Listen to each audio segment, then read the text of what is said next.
Maik is glad he has a compass.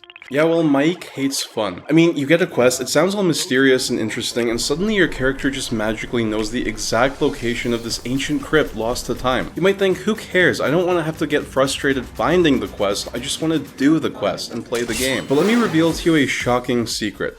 Finding the quest is playing the game. See, in Morrowind, quests tend to be simple, but the fun doesn't start in the first room of a dungeon. It starts with embarking on a journey with no predetermined outcome. You choose your system of travel, you investigate what you're being asked to do. You might get lost. The point is, your choices can have dire consequences, not just in combat, but also in exploration. But modern games scrapped Morrowind's foundation, leaving it feeling outdated. They should have iterated on its ideas instead. That's why I decided that I'm going to build off of what Morrowind started and develop its potential for my RPG, Robin Hood: Shadow of Nottingham, which you can wishlist on Steam.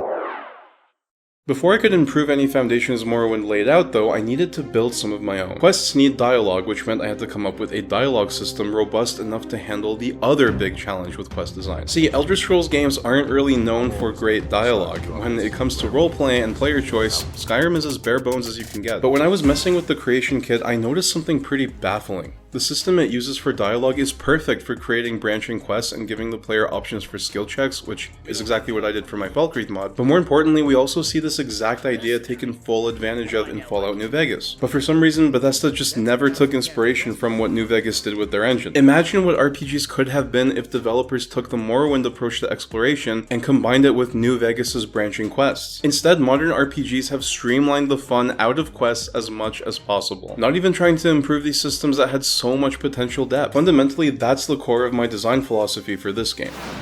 So I just spent a few days implementing a Bethesda-style dialogue system. You can talk to NPCs who will have certain topics that might appear in their dialogue window if certain conditions, like the stage of a quest, are met. This is a surprisingly complicated beast, and it will let us do some pretty impressive things. You can also see that there's a functional journal that updates the quest objective entries, and when you complete the quest, it goes into this completed box. By the way, for those of you who are interested in a fully detailed breakdown of how the quest system was implemented, you can check out the Apprentice tier of my Patreon page to get an exclusive video talking all about that. That's all well and good, but the test quest is absurdly simple. With the groundwork in place, it was time to prove just how powerful this quest system could really be.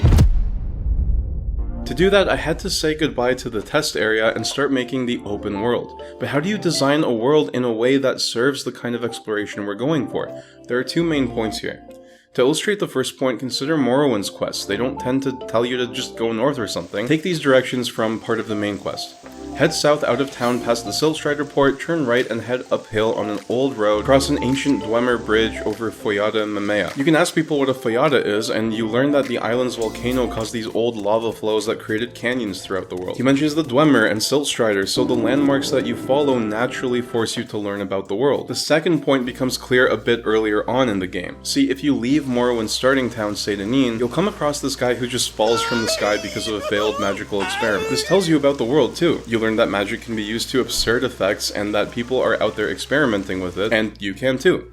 But it also tells you that there's more out there to find than just point A and point B. In my case, there's also a third point because I'm trying to recreate a real place. So I want that real place to be as believable as possible, even though it is a fantasy version of Nottingham with goblins and undead. There's a lot more info about Nottingham than Bingham, the starting town, but I do know that the village had a population of about 300, and I really want to do my best to make the village as big as it would have been. Skyrim's biggest city is literally smaller than Bingham, a small village. With progress on the world coming together, it was time to come up with a real quest. One that would showcase the unique parts of this world, like the role of the church, the heathlands, the countryside, the Normans, the outlaws, and also the fantasy lore that I'm weaving into the world. I also had to make sure that the player would have the opportunity to use skill checks to change the outcome of events. So how do you write a quest like that? I had this idea for a starting point. Maybe a merchant was moving through town but was robbed by some brigands along the way, and he'll send you to go get some item of sentimental value back for him as a reward. Let's take some inspiration from Fallout New Vegas. In that game, you could always side with the opposing faction in almost any quest, not just in some silly, inconsequential way like the Skyrim Civil War. Your choices in Goodsprings or Nipton will affect the story down the line. So maybe you can talk to the brigands, but they're out there to rob people. They'll be hostile. We also know that the player will want to deal with them in different ways, either potentially being stealthy or trying to talk to them or just fight. So what do the brigands want? These aren't just Robin Hood's merry men. I'm just spitballing here, but maybe they're Prince John's henchmen. Maybe they were some horrible criminals freed from prison and they were hoping to get some cheap mercenaries out of them. But these guys proved to be uncontrollable and they went their own way. You end up with something similar to New Vegas's Powder Gangers. Maybe the merchant is kind of like the guy who was hiding out in Goodsprings and works for some rich artisan in Nottingham. And maybe the brigands have information on secret ways that the player could sneak into Nottingham later. So this gives us an extra layer of consequences to the choices you make in the quest. If you talk to the brigands instead of attacking them, you lose out on some connections, but gain some new ones. So I got to work on setting up the dialogue for the quest, which is a pretty tedious process, but after a few hours, the quest is fully playable with branching paths, and I even left some secrets along the way, and if you want to try it out yourself, you can find the build on my Patreon, so please support there, it helps a ton, and let me know if you can think of any more interesting consequences depending on how you approach the quest. Please wishlist the game on Steam, there's still a ton to do. New builds will be available to Patreon supporters, and the reason that they're on Patreon is because if I can get enough support on there, it'll let me devote a lot more time to making the game because